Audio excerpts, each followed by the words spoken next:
তো ফ্রেন্ডস, আমি এখন পশুপতি কচুরির দোকানের সামনে চলে এসেছি। হাই ফ্রেন্ডস, আমি Srinjoy, welcome to my channel. অনেক দিন ধরেই আমাকে অনেকে মেসেজ করছে ফেসবুক আর ইনস্টাগ্রামে যে দাদা, যখন খাবারের ব্লগ বানাচ্ছ একটু তো তাহলে জল খাবারের ব্লগ করতে পারো। তা আমি ভাবলাম আইডিয়াটা বেশ ভালোই হবে করলে, তাই আজ আমি বেরিয়ে পড়লাম সকালে জল খাবারের ব্লগ করার জন্য। আর আজ আমি তোমাদের নিয়ে যাব দক্ষিণ কলকাতার সবথেকে পুরনো দোকান কালীঘাট মন্দিরের পাশে অবস্থিত, আর সেখানেই নিয়ে যাব। সেই দোকানটির নাম হচ্ছে পশুপতির কচুরি। ওখানে গিয়ে দেখাবো ওই কচুরির বিশেষত্বটা কী। আর যারা যারা আমার চ্যানেল নতুন, চ্যানেলটা সাবস্ক্রাইব করনি, প্লিজ সাবস্ক্রাইব করে নিও। তাহলে আজকে ব্লগটা শুরু করা যাক।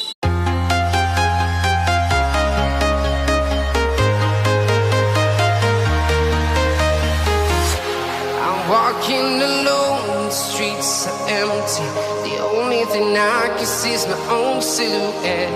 I'm getting stronger, step by step. The clock is ticking, but there's no time for me. I've been flying from town to town, from London to Taiwan. I've been all around the globe, trying to protect your soul. We are heroes tonight. We will fly above the sky. We are heroes tonight. Yeah. We are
kachori পেয়ে গেছি, এবার আমি খাবো এটা, তারপর তোমাদের বলবো। আর একটা জিনিস বলে রাখি যে কচুরি আলুর তরকারিটা কিন্তু চোখা সহ, যেটা এখানকার স্পেশাল জিনিসটা।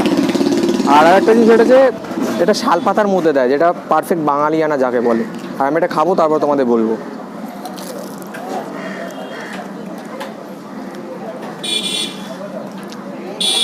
ব্যাপারটাকে ফিল করতে দাও, তারপর বলবো।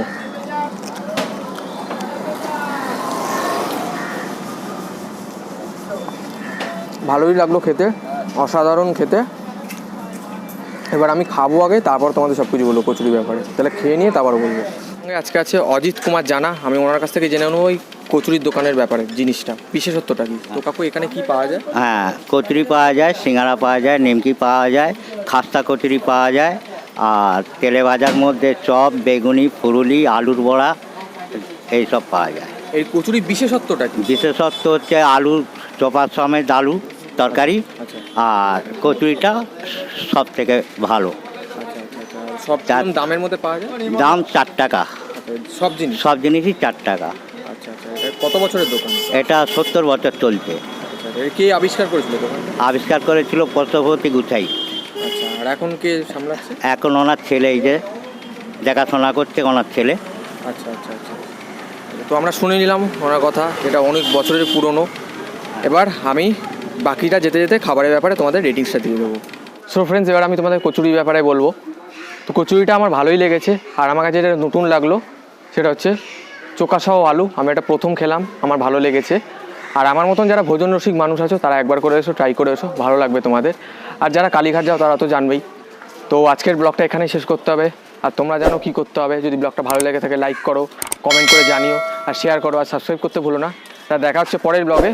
Be happy and try to make everyone happy. Tata.